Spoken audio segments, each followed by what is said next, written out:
কাছে দূরে যে যেখানে আছেন সবাইকে আমি স্বাগত জানাচ্ছি। সুলতানা রহমান এবং দেখছেন বাংলা নিউজ নেটওয়ার্ক। আমার সঙ্গে আজকে যারা অতিথি হিসেবে রয়েছেন তাদের সঙ্গে আমি আপনাদেরকে পরিচয় করিয়ে দিতে চাই। রয়েছেন সাবেক সচিব আবু আলম মোহাম্মদ শহীদ খান এবং রাজনীতি বিশ্লেষক, লেখক, সাংবাদিক মঞ্জুরুল হক। আপনাদের দুজনকে আমি স্বাগত জানাচ্ছি। আমি খুবই শোকার্ত। আজকে বাংলাদেশে কত শিশুর এত নির্মম প্রাণ চলে একটি জীবনও মূল্যবান, কোনো সন্দেহ নাই তা সংখ্যায় যতই হোক। কিন্তু আজ পর্যন্ত কতজন শিশু এই মর্মান্তিক দুর্ঘটনার শিকার হলো সেটি এই সরকার বলতে পারল না। বরং আজকে আমরা দেখলাম যে আহ, উম, আইন উপদেষ্টা আসিফ নজরুল, যিনি ছিলেন গত জুলাইয়ে বীর, মহান বীর, তাকে আজকে পিছনের দরজা দিয়ে পালিয়ে যেতে দেখলাম। আজকে আমরা দেখলাম ক্ষুব্ধ শিক্ষার্থীরা, তাদের অভিভাবকেরা এই এই এনসিপির নাহিদ, সার্জিস এদেরকে জঘন্য ভাষায় স্লোগান দিচ্ছে। এই জুলাই আর সেই জুলাই কি পার্থক্য দেখছেন? এই প্রশ্নকে সামনে রেখে আমি আলোচনাটি শুরু করতে চাই। প্রথমে যদি একটু বলেন আবু আলম মোহাম্মদ শহীদ খান, কি পার্থক্য, কিভাবে মূল্যায়ন করবেন এই জুলাইকে সেই জুলাইয়ের সঙ্গে? সেই জুলাই তো খুবই ঐতিহাসিক একটা প্রেক্ষাপট ছিল। বাংলাদেশে একটা ছাত্র জনতার গণ অভ্যুত্থান সংগঠিত হয় এবং সেই গণ অভ্যুত্থানের যে ফলশ্রুতিতে তৎকালীন সরকার, যাকে স্বৈরাচার আখ্যা দেওয়া হয়েছিল, প্রধানমন্ত্রী দেশ ত্যাগ করেন এবং বাংলাদেশে 3 দিনের মতো কোনো রাষ্ট্রে চালাচ্ছেন কে সেটা আমরা জানতাম না। তারপরে 8 তারিখে ডক্টর মোহাম্মদ ইউনূস প্যারিস থেকে এসে দায়িত্ব গ্রহণ করলেন এবং একটা সরকারের সূচনা হলো এবং এই সরকারের প্রায় 1 বছর, এই কয়েকদিন পরে 1 বছর পূর্ণ হবে। ওই জুলাইতে তো প্রতিদিনই আমরা আন্দোলন, বিক্ষোভ, মৃত্যু, পুলিশি অ্যাকশন এগুলো দেখতাম এবং আমাদের চোখের সামনে। আমার বাসাটা একদম শাহবাগের কাছে, তো শাহবাগ তো না, না, না, আন্দোলনের আবু আলম মোহাম্মদ শহীদ খান, আমি জুলাই বলতে আন্দোলনকে বলছি না। আন্দোলনের যে নেতৃবৃন্দ ছিলেন, আমি আপনাকে যদি একটু দেখাই যে আজকে তাদেরকে নিয়ে কি স্লোগানটি দেওয়া হচ্ছে। তারা ছিলেন নেতা। আমি একটু এই শব্দগুলো খুবই আমি শোনাতে চাইনি, কিন্তু তবু একটু শোনাচ্ছি আপনাকে।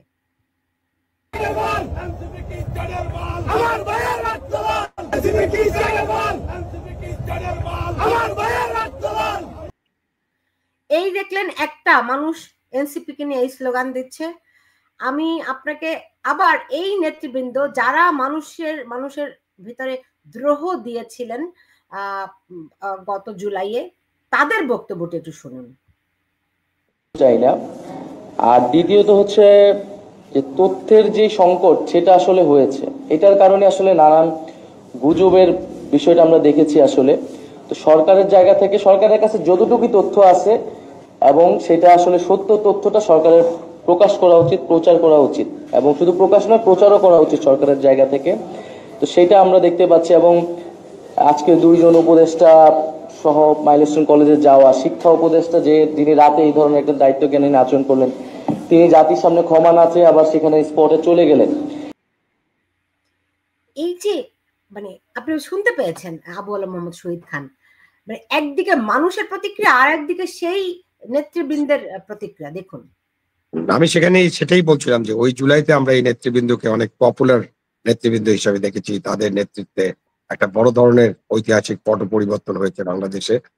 কিন্তু এই যে সময়টা গড়ানোর মধ্য দিয়ে তাদের বিভিন্ন কার্যক্রম, বিভিন্ন কাজকর্ম তারা যেভাবে চলছেন, তাতে করে মানুষের মনে যে আস্থা, বিশ্বাস সৃষ্টি হয়েছিল, তাদের প্রতি যে প্রত্যাশা ছিল, সেই প্রত্যাশা অনেকাংশে ম্লান হয়ে যাচ্ছে। এটা আমি বুঝতে পারছি এবং ম্লান হয়ে যাওয়ার কারণে আজকে তো ইয়াতে কলেজে ওখানে 2 জন উপদেষ্টা প্রায় 9 ঘন্টা 9.5 ঘন্টা আটক ছিলেন।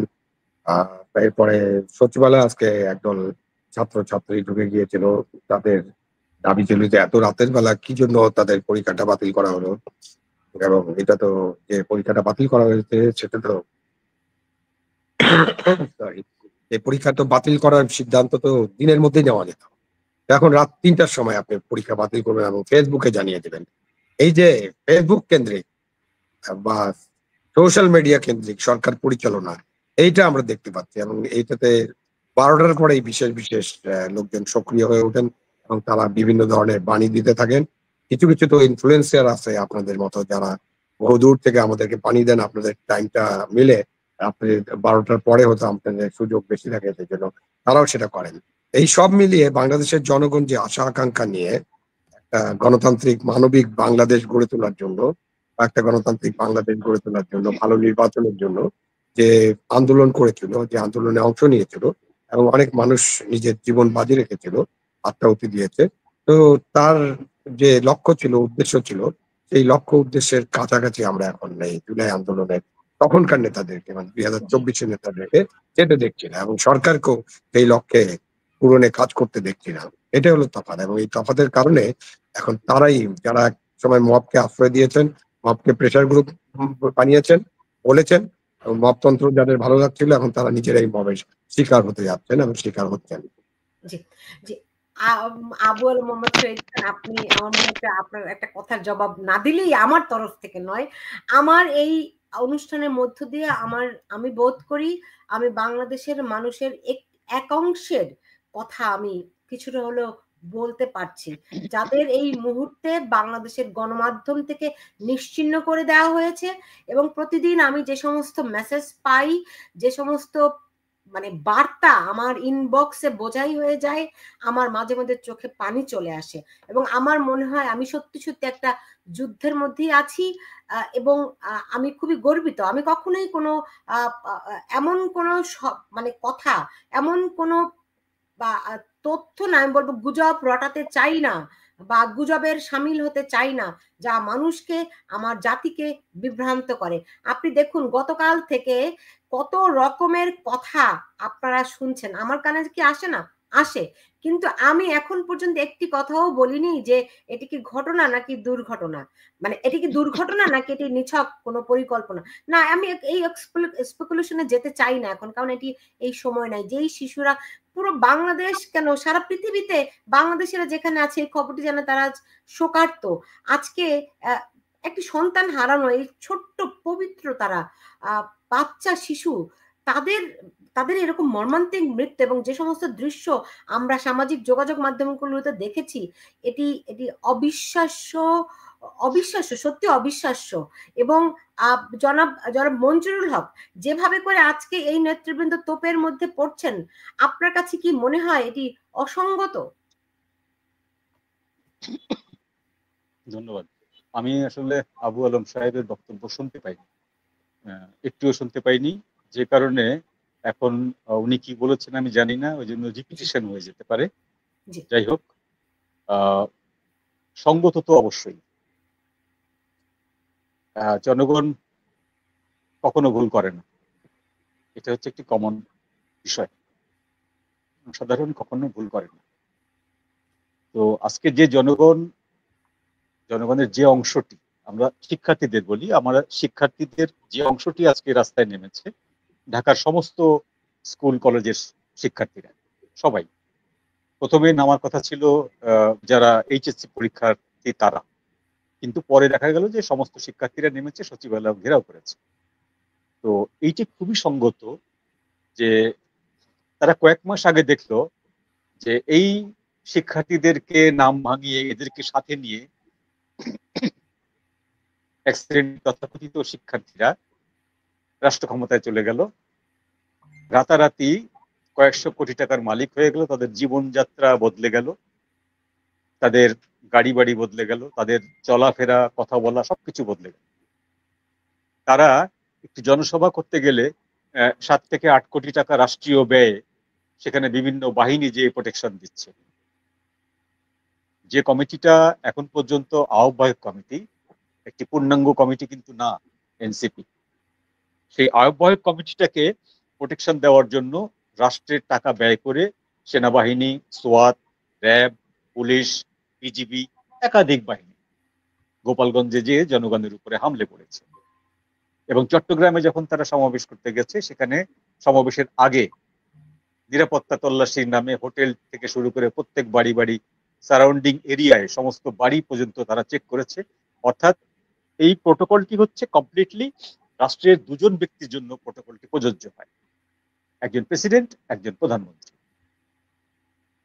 যে প্রোটোকল সেনাবাহিনী এবং নৌবাহিনী এবং অন্যান্য বাহিনী এই পার্টিটাকে দিচ্ছে, সেই প্রোটোকলটি শুধুমাত্র রাষ্ট্রের দুজন ব্যক্তির জন্য প্রযোজ্য, অথচ সেটি দিচ্ছে এমন একটি দলকে, যে দলটি এখন পর্যন্ত পূর্ণাঙ্গ কমিটি গঠন করতে পারেনি, নির্বাচন কমিশনে এখন পর্যন্ত নিবন্ধিত নয়, সেই দলটিকে, যে দলটি বকলমে প্রফেসর ইউনূসের কিংস পার্টি। তো এই যে বৈষম্য বিরোধী কথা বলে আপনারা ক্ষমতায় গেলেন, যে বৈষম্য বিরোধী তকমা দিয়ে আপনারা জনগণকে মাঠে নামিয়ে ষড়যন্ত্রটাকে বাস্তবায়ন করলেন, সেই বৈষম্য বিরোধী সাথীরা যখন আজকে পথে নামলো, আপনারা তাদের পক্ষ নিলেন না, তাদের উপরে বিভিন্ন বাহিনী লেলিয়ে দিলেন, তাদের উপরে পুলিশ লেলিয়ে দিলেন, তারা গ্রেপ্তার হলেন, তারা মার খেলেন, তারা সেক্রেটারিয়েট ঘেরাও করে সেক্রেটারিয়েটের গেট ভেঙে ফেলতে গেলেন, সেখানে তাদেরকে পুলিশ পিটালো। তো এই ঘটনাগুলো তো কার্মা বলে, এগুলো হচ্ছে এক কথায় বললে হয় কার্মা, অর্থাৎ পরিণতি, বিশ্বাসঘাতকতার পরিণতি। আপনারা সরাসরি জনগণের সঙ্গে বিশ্বাসঘাতকতা করেছেন। আপনারা একটি নতুন ব্যবস্থা দেওয়ার নাম করেছেন, সবকিছু বদলানোর নাম করেছেন, কোনো কিছু আপনারা বদলাতে পারেননি, বরং দেশের অর্থনীতি, দেশের রাজনীতি, দেশের শিক্ষা, সংস্কৃতি সবকিছুকে আপনারা ধ্বংস করেছেন। ধ্বংস করে এখন এমন একটা জায়গায় এসে দেশটাকে দাঁড় করিয়েছেন, যেখানে এসে স্বাভাবিক সরকারের যে কর্মকাণ্ড, সেটিও কিন্তু জনগণের সামনে ফুটে উঠছে না বা প্রতিভাত হচ্ছে না। সেটি কেমন আমি বলি, যেমন ধরুন যে কোনো একটি এই ধরনের দুর্ঘটনা ঘটলে সরকার প্রধানের পক্ষ থেকে তাৎক্ষণিকভাবে একটি বিবৃতি জারি করা হয়, তাৎক্ষণিকভাবে একটি মনিটরিং সেল গঠন করা হয়, একটি মনিটরিং রুম থাকে, সেই মনিটরিং রুম থেকে সরকারের বিশেষ দায়িত্বপ্রাপ্ত ব্যক্তি পুরো ঘটনাটি মনিটর করেন, পুরো বিষয়টি দেখাশোনা করেন, সরকার প্রধান সবার আগে ছুটে যান। এটা আমরা আমাদের রাজনৈতিক কালচারে দেখে এসেছি। তো এই কালচারের ভেতরে নেতিবাচক দিকও আছে, কেউ কেউ মায়া কান্না কাঁদেন, কেউ কেউ যে অতিরিক্ত আশ্বাস দেন, কেউ কেউ যে দায় চাপান প্রকৃতির ওপরে, যে এটা প্রকৃতির নিয়ে গেছে, আমাদের কিছু করার নেই, আল্লাহর মাল আল্লাহ নিয়ে গেল, এরকম একটা দায় চাপান, সেরকম ঘটনাও দেখেছি। প্লাস পজিটিভ নিউজ যেটা দেখছি আমরা, সেটি হচ্ছে এর আগে প্রতিটি সরকার প্রধান সবার প্রথমে ছুটে গেছে আহতদের পাশে, নিহতদের আত্মীয় স্বজনদের পাশে। এবার জানি ঘটনাটি ঘটে যাওয়ার একদিন পরে আইন উপদেষ্টা এবং প্রধান উপদেষ্টার প্রেস সচিব ইত্যাদি ইত্যাদি বহর নিয়ে তারা মাইলস্টোন স্কুলে গেলেন। সেখানে যে তারা প্রথমেই তো তাদের নিজস্ব যে বক্তব্যগুলো, যে মিথ্যা কথাগুলো তারা বলা শুরু করলেন। তারপর যখন প্রতিবাদ উঠলো শিক্ষার্থীদের ভেতর থেকে, তারা 6 দফা দিলেন এবং প্রতিবাদ করলেন। সেই সময়ও পর্যন্ত 6 দফাটা মেনে নেওয়ার কথা বলা হয়নি। তারপর যখন তারা উচ্ছৃঙ্খল আচরণ করলো, তারা কেউ কেউ জুতো ছুঁড়ে মারলো, বিশ্রী গালিগালাজ করলো, তখন আপনাদের বোধোদয় হলো যে এইবার তো আর এদেরকে কন্ট্রোল করা যাবে না, আপনি সেনাবাহিনী পুলিশ দিয়ে কন্ট্রোল করতে পারছিলেন। তখন আপনারা বললেন যে তোমাদের সকল দাবি আমরা মেনে নিলাম, আমরা দায় স্বীকার করছি। তারপরেও আপনারা 9 ঘন্টা ওখানে আটক থাকতে হলো আপনাদেরকে। এটি হচ্ছে সরকারের যে লেজে গবরে দশা, লেজে গবরে অবস্থা, সরকারের উপর জনগণের সামান্যতম কোনো আস্থা নেই, এগুলো হচ্ছে তার প্রমাণ। আরো একটি প্রমাণ দেখুন, যে এই ধরনের ঘটনা ঘটার পরে যে বাহিনীর ব্যক্তি কর্তৃক ঘটনাটি ঘটেছে, যে বাহিনীর যানবাহন কর্তৃক ঘটনাটি ঘটেছে, সেই বাহিনীর পক্ষ থেকে প্রথমেই বলা উচিত ছিল যে এখানে বিমান বাহিনীর ঘটনা ঘটেছে, এখানে আপনি লঞ্চ মালিককে দায় দিতে পারবেন না। এখানে একটি বিমান ভেঙে পড়েছে, সেই বিমান বাহিনীর বিমান, সেই বিমানের রক্ষণাবেক্ষণের সমস্যা ছিল কিনা, যান্ত্রিক ত্রুটি ছিল কিনা, পাইলটের অদক্ষতা ছিল কিনা, সমস্ত বিষয়টা কিন্তু বিমান বাহিনী কেন্দ্রিক। এই বিষয়টা লঞ্চ মালিক কেন্দ্রিক না বা বাস মালিক কেন্দ্রিক না। বিমান বাহিনীর প্রধানের বা সংশ্লিষ্ট ব্যক্তির বলা উচিত ছিল যে আমরা দ্রুত একটি তদন্ত কমিটি গঠন করব তদন্ত কমিটি গঠন করে প্রকৃত দায় কার সেটি জনগণের সামনে উন্মোচিত করব। জনগণকে এইভাবে আপনাদেরকে আশ্বস্ত করা উচিত ছিল গতকাল রাত পর্যন্ত, যেটি ঘটেনি। আজকে যখন সোশ্যাল মিডিয়ায় এ নিয়ে তুলকালাম ঘটনা ঘটে গেছে, দুইটি ন্যারেটিভ তৈরি হয়েছে। একটি ন্যারেটিভ হচ্ছে যে এটি কোনো দুর্ঘটনা নয়, এটি নাশকতা, এটি প্রিপ্ল্যান্ড নাশকতা, মেটিকুলাস ডিজাইনের আরেকটি অংশ। আরেকটি ন্যারেটিভ তৈরি হয়েছে না এটি নিছকই দুর্ঘটনা। তো দুই পক্ষের বক্তব্যের ভেতরেই কিন্তু লজিক আছে, দুই পক্ষেই কিন্তু তাদের বক্তব্য লজিক সহকারেই পেশ করছে। তো সোশ্যাল মিডিয়াতে যখন এই খবরটি চাউর হয়ে গেল যে লাশের সংখ্যা বলা হচ্ছে না, লাশ গুম করা হয়েছে, তখন আপনাদের কানে পানি গেল। তখন আপনারা বিবেচনা করলেন যে লাশ বিষয়ক বা সোশ্যাল মিডিয়া বিষয়ক একটা বিবৃতি দেওয়া যেতে পারে। তখন আইএসপিআর থেকে বিবৃতি দেওয়া হলো যে সোশ্যাল মিডিয়ায় প্রচারিত খবরে বিশ্বাস করার কোনো কারণ নেই, সেখানে গুজব ছড়ানো হচ্ছে। আইএসপিআর থেকে যথাযথ সময়ে আপনাদেরকে সবকিছু জানানো হচ্ছে, আমরা যেটা জানাচ্ছি সেটি সঠিক। তাই যদি হবে তাহলে আপনারা 24 ঘন্টা ওয়েট করলেন কেন? আইএসপিআর থেকে কালকে যে বক্তব্যটি দেওয়া হয়েছে সেই বক্তব্যটি দায়সারা বক্তব্য। আবু আলম শহীদ খান ঠিক এই কথাটাই বলেছেন যে এই সোশ্যাল মিডিয়া থেকে আমরা যারা দূর দেশ থেকে কাজ করি আমরা গুজব রটাই, এরকম একটি কথা দিয়ে বলতে চেয়েছেন। এখন ওনাদের বক্তব্য হচ্ছে সবচেয়ে সহজ যে ভাষাটি ব্যবহার করতে পারেন সেটি হলো গুজব। এই কথাটি বললে আর কোনো কিছু প্রমাণ করা লাগে না। কিন্তু মুশকিলটা হলো যে হাইকোর্ট প্রমাণ করে দিয়েছে যে সোশ্যাল মিডিয়া গুজব না। কিভাবে প্রমাণ করলো আমি আপনাকে বলি। গত রাত থেকেই সোশ্যাল মিডিয়ায় শত শত মানুষের পোস্টে আমি দেখেছি, একাধিক মানুষের পোস্টে, যে কতগুলো আপনার প্রিকশন নেওয়ার কথা বলা হচ্ছে, যেগুলো হচ্ছে যে প্রতিটি স্কুলের প্রত্যেকটি শিক্ষার্থীর কার্ডের উপরে তার রক্তের গ্রুপ, তার বাবা মা উভয়ের ফোন নাম্বার, তার বাড়ির ঠিকানা ইত্যাদি মাস্ট থাকতে হবে, অবশ্যই থাকতে হবে।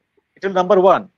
নাম্বার 2, হাইকোর্টে যে ব্যক্তি রিট সাবমিট করেছেন সেই রিটের ফলে হাইকোর্ট রুল দিয়েছে যে একটি উচ্চ ক্ষমতা সম্পন্ন তদন্ত কমিটি গঠন করতে হবে। আমার প্রশ্ন হচ্ছে, ঘটনাটি ঘটেছে গতকাল দুপুর 1টা-1:30 এই সময়টায়। সেই সময় থেকে আজকে দুপুর 1টা-1:30 পর্যন্ত আপনারা উচ্চ ক্ষমতাশালী একটি কমিটি গঠন করার কথা কেন বললেন না? কেন হাইকোর্ট থেকে এইটি রিট আকারে আসতে হলো এবং রুল আকারে আসতে হলো? হাইকোর্ট থেকে রুল আকারে যে বক্তব্যগুলো এসেছে রিট আবেদনের পরে, প্রত্যেকটি বক্তব্য সোশ্যাল মিডিয়া কর্তৃক উত্থাপিত।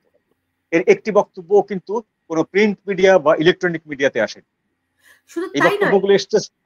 শুধু তাই নয়, এই প্রশ্নটি আমি আবু আলম শহীদ খানের কাছে রাখছি। সেটি হচ্ছে যে এই স্কুলটিতে আমি বিভিন্ন সাংবাদিক রিপোর্টারদের সঙ্গে কথা বলেছি এবং গতকাল আমার অনুষ্ঠানে একজন রিপোর্টারও ছিলেন। তিনি বলেছেন এই স্কুলটিতে সব শিক্ষার্থীদের অ্যাপস আছে, তারা কতজন উপস্থিত ছিল স্কুলে এগুলি কিন্তু ওই ডিজিটালি অ্যাপস এর মধ্যে আছে। কিন্তু আমরা আজ পর্যন্ত জানতে পারলাম না কত শিক্ষার্থী উপস্থিত ছিল, কতজন আহত হয়েছে, কতজন নিহত হয়েছে বা কতজন নিখোঁজ আছে, কোনো খবরই আমরা এখন পর্যন্ত জানতে পারলাম না। এবং সারা রাত ভর শিক্ষার্থীরা, এটা আপনি জানেন এটা একটা আবাসিক কলেজ, সেখানে শিক্ষার্থীরা আন্দোলন করলো। তারা বলছে যে রাতের বেলায় আর্ম ফোর্সেস লোকজন অ্যাম্বুলেন্স নিয়ে এসে তারা লাশ চুরি করে নিয়ে যাচ্ছে। এরকম একটি খবর কিন্তু গতকাল রাতে খুব মারাত্মকভাবে চাউর হয়েছিল, খুবই ক্ষুব্ধ প্রতিক্রিয়া। ফলে কেন সরকার কিংবা স্কুলের প্রিন্সিপাল তো জীবিত আছেন, যখন প্রিন্সিপাল এবং উপ অধ্যক্ষ এই দুজন মানুষ গতকাল কথা বলতে গেলেন তখন ছাত্রদের উপর সেনাবাহিনী লাঠিচার্জ পর্যন্ত করলো। এটি নিয়েও আরেকটা ক্ষোভ তৈরি হয়েছে, কারণ বলা হচ্ছে এদেরকে কথা বলতে দেয়া হচ্ছে না তাদের, এবং আমরা এখন পর্যন্ত তাদের বক্তব্য শুনতে পাইনি। কেন আড়াল করার প্রচেষ্টাটি হচ্ছে? আমি আবু আলম শহীদ খান আপনার কাছে প্রশ্নটি রাখলাম, কিন্তু তার আগে আমি একটু শুনে আসতে চাই আজকে অভিভাবকরা যে প্রতিক্রিয়াগুলি জানিয়েছেন সেটির সঙ্গে কি আপনি কোনোভাবে ভিন্নমত পোষণ করতে পারবেন? চলুন একটু তাদের বক্তব্য শুনি।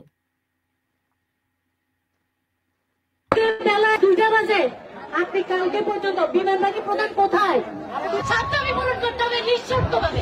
24 ঘন্টার মাসই পার হয়ে গেল। এখন আইন উপদেষ্টা স্যার আপনি এখানে বললেন পরে বসবেন, হিসাব নিবেন এবং এটা তথ্য অনুযায়ী বিচার করবেন।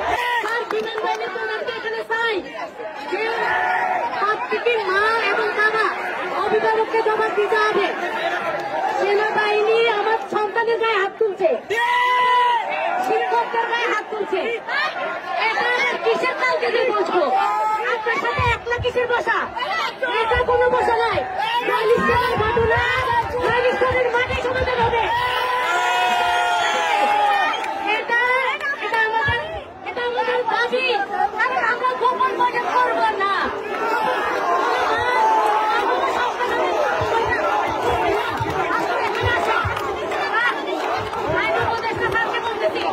আপনি যদি একটা বাবা হয়ে থাকেন, একজন স্বামী হয়ে থাকেন, আপনি নিজে আসে আজকে হিসাব দিয়ে যাবেন।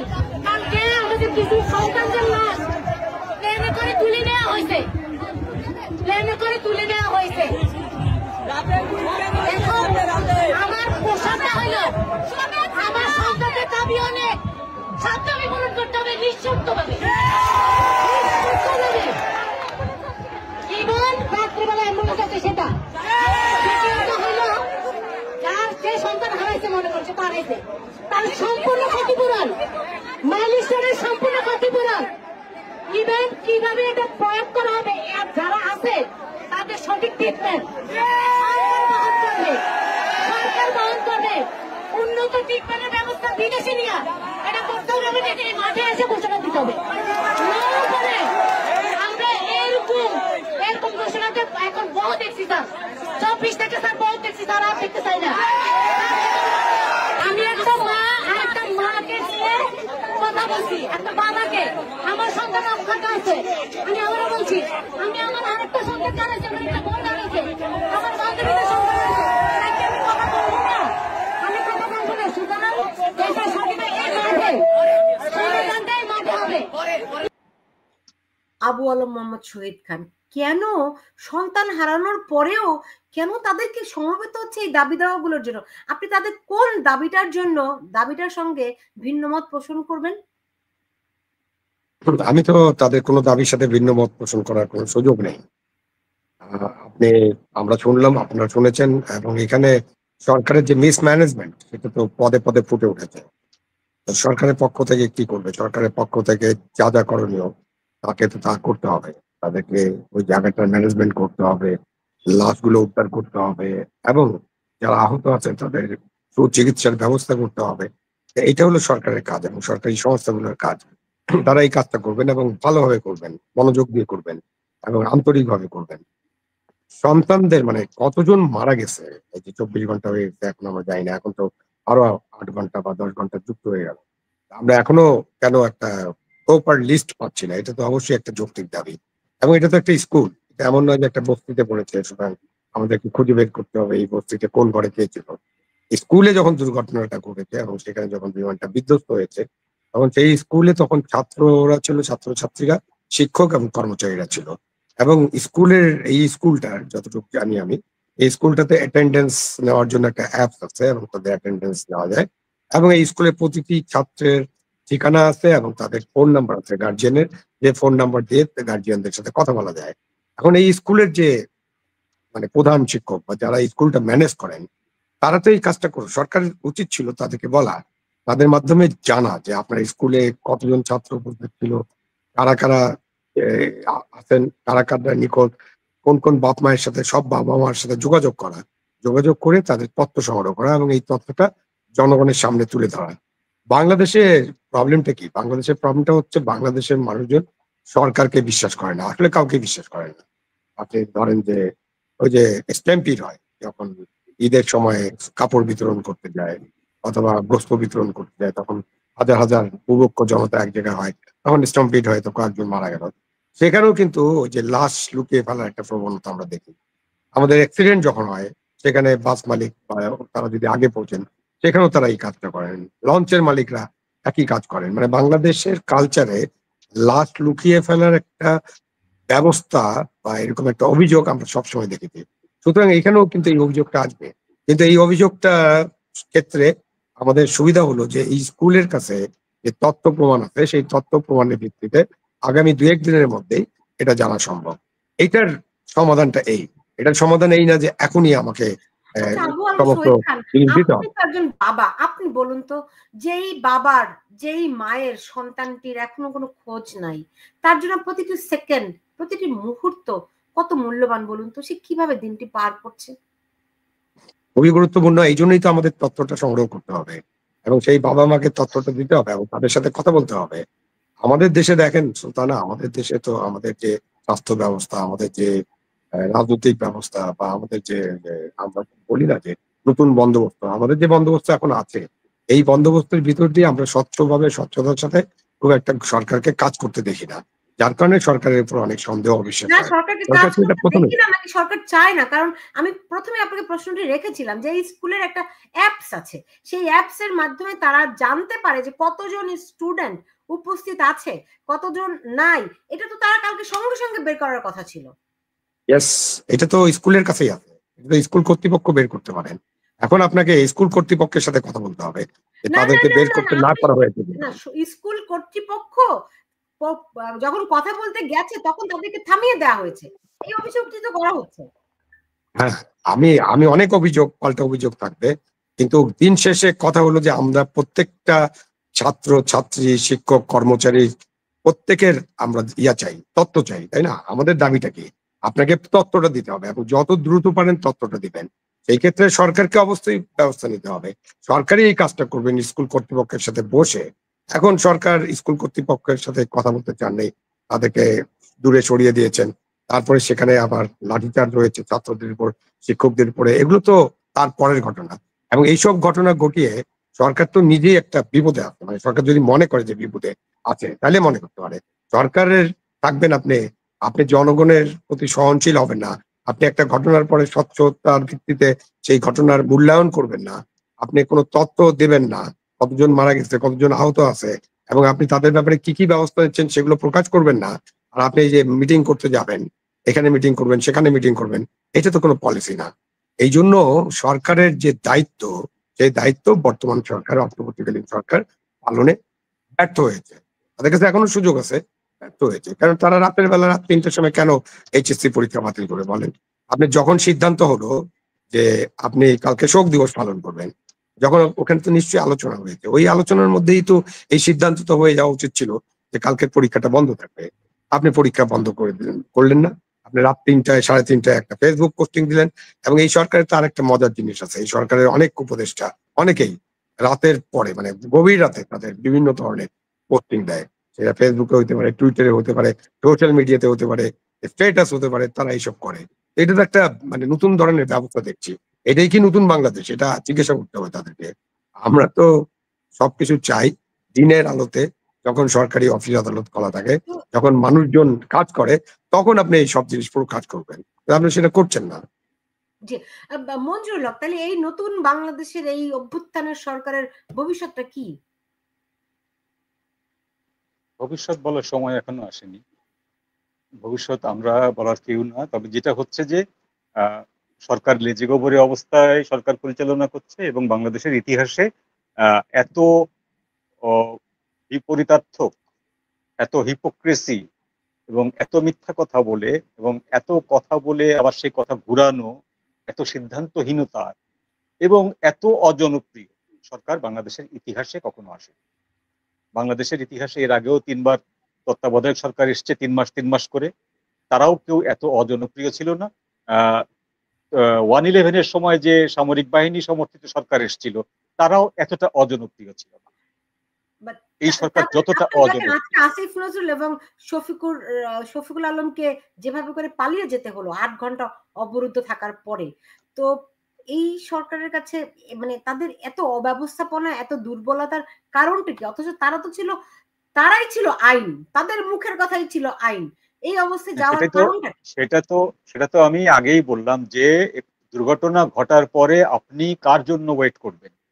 দুর্ঘটনা ঘটার পরে সরকার প্রথমেই দায় স্বীকার করবে, সরকার প্রথমেই একটি বিবৃতি দেবে, তারপরে একটি কমিটি গঠন হবে। আমরা জানি সেই কমিটি গঠনের পরে রিপোর্ট হিমঘরে চলে যাবে, কোল্ড স্টোরেজে চলে যাবে, ওই রিপোর্ট জীবনেও আলোর মুখ দেখবে না। এটা আমাদের অভিজ্ঞতা আছে। ওই রিপোর্টও ভুল রিপোর্ট হবে সেটাও আমরা জানি। যার দোষ না তার উপরে দোষ চাপানো হবে, যার দোষ তাকে বাঁচিয়ে নেওয়া হবে সেটাও আমরা জানি। কিন্তু সেটা তো হচ্ছে পরের ঘটনা। কিন্তু প্রথম ঘটনাটা হচ্ছে আপনাকে দায় স্বীকার করতে হবে যে আমরা একটি তদন্ত কমিটি গঠন করছি, গঠন করার পরে সেই তদন্ত কমিটি এতদিনের ভেতরে বা দ্রুততম সময়ে জনগণের কাছে বিষয়টি উপস্থাপন করবে, প্রকাশ করবে। এটা হলো প্রথম কথা। দ্বিতীয় কথা, সরকার সমস্ত আহত এবং নিহত সবার দেখভালের বা সুচিকিৎসার ব্যবস্থা নিচ্ছে, নিহতদের ক্ষতিপূরণ, আহতদের চিকিৎসা, এটার ব্যবস্থা নিচ্ছে। এইটার ভিতরে সরকারের যে বিবৃতি, সেই বিবৃতি ছিল দায়সারা, আইএসপিআর এর বিবৃতি ছিল দায়সারা। এরপরে যখন আইন উপদেষ্টা বিবৃতি দিলেন প্রয়োজন হলে আমরা বিদেশ থেকে চিকিৎসা আনবো, কেন প্রয়োজন হলে শব্দটা উচ্চারণ করতে হবে? প্রয়োজন কি হচ্ছে না মনে হচ্ছে আপনার? আপনার যে বার্ন ইউনিটটা আছে সেই বার্ন ইউনিট দুটো বার্ন ইউনিটে কাজ করছে। একটি হলো সেনাবাহিনীর যে আপনার হাসপাতাল সেখানে, আর একটি হচ্ছে ঢাকা মেডিকেলের পাশে যে বার্ন ইউনিটটা। তো আপনি এই বার্ন ইউনিট দিয়ে চিকিৎসা দিতে পারছেন না। দেশের সবচেয়ে দামি চিকিৎসক সামন্তলাল সেন, তাকে আপনি রিকোয়েস্ট করতে পারছেন না আপনাদের আত্মমর্যাদায় বাদে তাকে রিকোয়েস্ট করে ডেকে আনতে। আপনারা একে ওকে দিয়ে ফোন করিয়েছেন তাকে, কোনো দায়িত্বশীল কর্মকর্তা তাকে ফোন করেনি।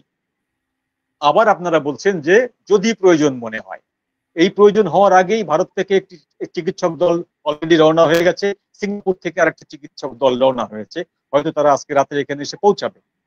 কিন্তু আমাদেরকে দুঃখজনকভাবে 24 ঘন্টা ওয়েট করতে হলো বিমান বাহিনীর প্রধানের ওই বক্তব্যটি শোনার জন্য যে সোশ্যাল মিডিয়ায় যা বলা হচ্ছে তা ঠিক না, আমরা উচ্চ ক্ষমতা সম্পন্ন তদন্ত কমিটি গঠন করে জনগণকে জানাবো।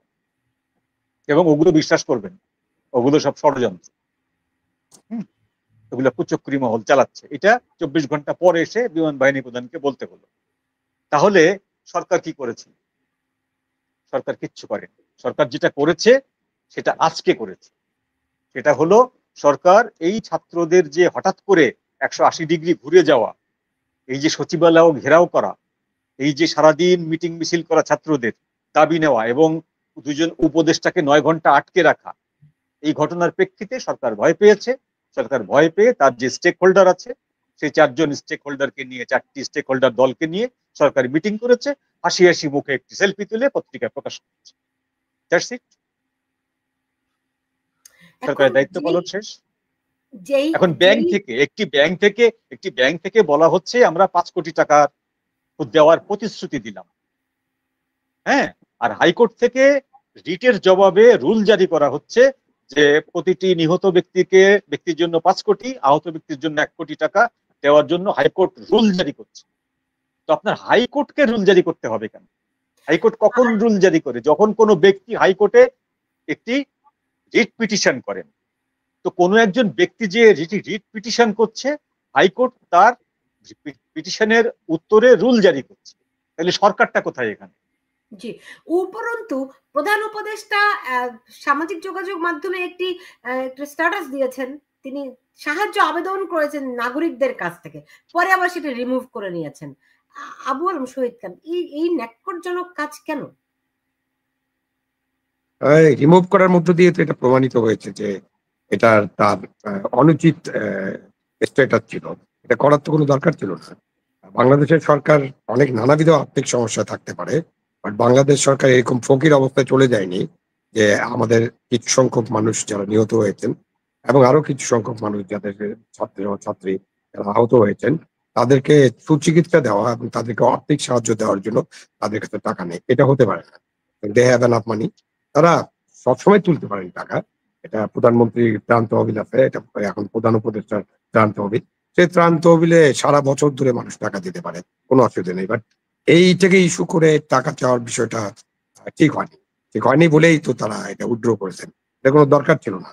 এবং সরকার তো আমরা যেটা বারবার আলোচনা করছি, সরকার এই পরিস্থিতিটাকে ঠিক মতো বিবেচনায় নিয়ে তার কি কি কর্তব্য ছিল তার একটা লিস্ট তৈরি করে সেই লিস্ট অনুযায়ী কাজ শুরু করা উচিত ছিল 1 ঘন্টা 1.5 ঘন্টার মধ্যে।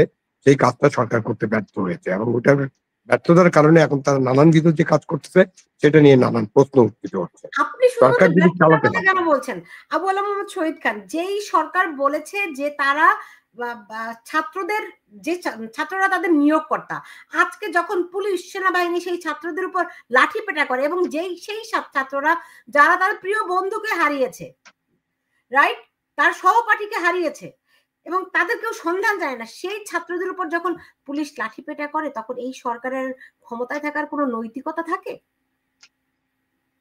না? একটা ঘটনা দিয়ে তো আপনি এটা বিবেচনা মানে কনক্লুশন করতে পারবেন না, বাট এটা সরকারের নৈতিক পরাজয় যখন তাদের যখন এটা সরকারের নৈতিক পরাজয়। আর একটা ঘটনা দিয়ে আপনি নৈতিকতা থাকে কিনা এটা কনক্লুশনে পৌঁছতে পারবো না। কিন্তু সরকার তো এর আগে ছাত্রদের বাঁধবেন, সরকার এর আগে আনসারদের উপর লাঠিপেটা করছে না, সরকার এর আগে আমাদের শিক্ষিকারা আসছে ছিল না। না, নিয়োগকর্তা তো দ্যাট ইজ এ মিসনোমার। ওটা যিনি বলছেন ওনার সাথে বসতে হবে আসলে। এই নিয়োগকর্তা এরকম হয় না, ওটা উনি বলছেন, এটা ভুল বলছেন সোজা হিসাব। এটা ছাত্ররা কারো নিয়োগকর্তা হতে পারে না। একটা গণঅভ্যুত্থানের মধ্যে দিয়ে একটা সরকার গঠনের প্রয়োজন ছিল এবং সেই প্রয়োজনীয়তার ভিত্তিতে সবাই মিলে আলোচনা করে তারপরে একটি সরকার গঠনের ব্যাপারে তারা ঐক্যমতে পৌঁছে সরকারটি গঠন করেছেন। সেখানে উনি যেটা বলেছেন নিয়োগকর্তা, এটা ভুল, এটা বলাই উচিত হয়নি এবং এখন বলে ফেলছেন, এটা রিট্রাক্টও করতে পারতেন না। বাট ওনার নিয়োগকর্তা ছাত্ররা কেন হবে? ওনার নিয়োগকর্তা হবে দেশের জনগণ সেই অর্থে। আচ্ছা, এই একই প্রশ্ন একটু মঞ্জুরুল হক আপনাকেও করতে চাই যে দেখুন এইভাবে করে ছাত্রদেরকে সে লাঠিপেটা করছে, রাইট? আজকে সচিবালয়ে দেখুন এই পুলিশ এই লাঠিপেটা করছে, অন্যদিকে ওই স্কুল প্রাঙ্গণেও সেনাবাহিনী ছাত্রদের উপর লাঠিপেটা করছে। তো এই সরকারের নৈতিক জোরটা কোথায় আর থাকে বলুন?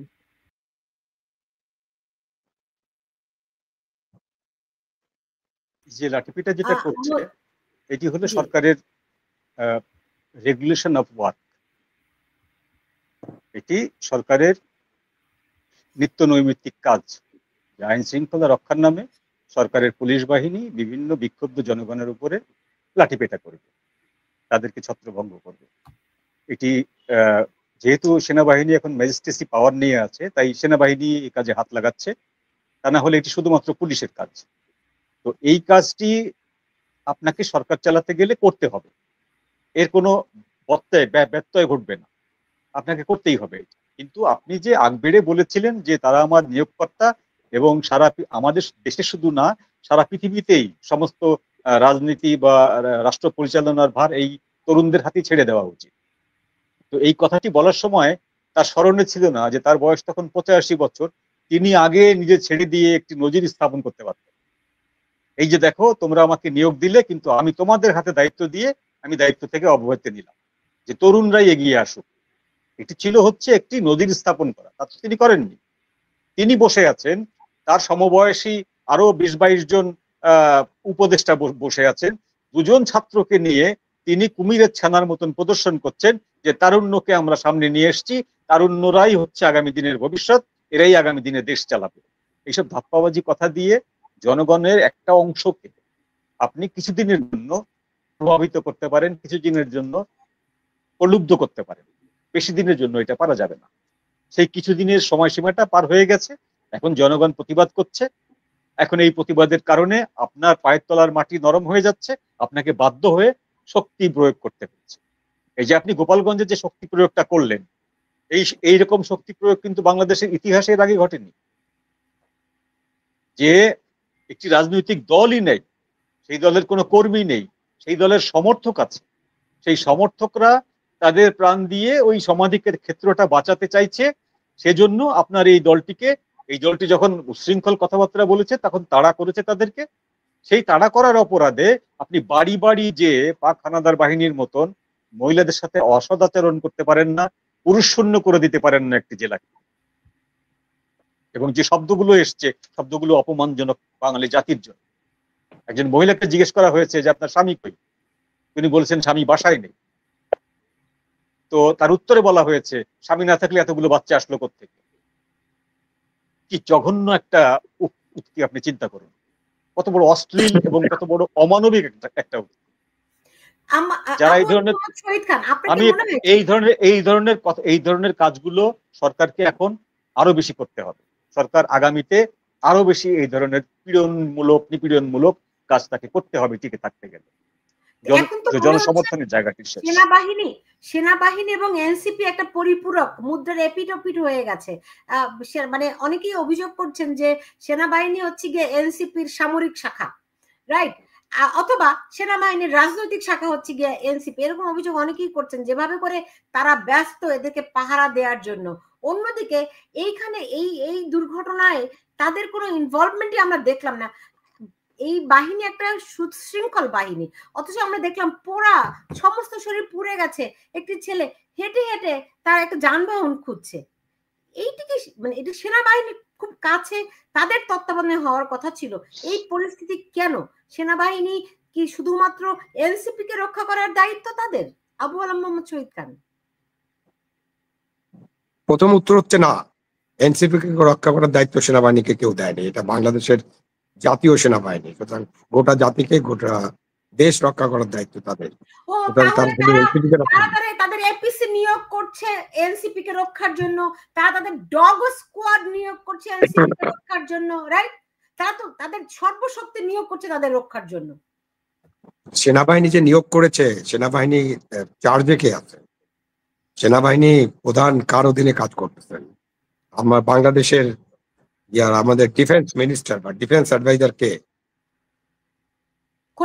এগুলো না, ডিফেন্স অ্যাডভাইজার প্রধান উপদেষ্টা। কিন্তু আমি শুনেছি এখানে রোল হচ্ছে এখন প্রধান উপদেষ্টা খন্দুর রহমান।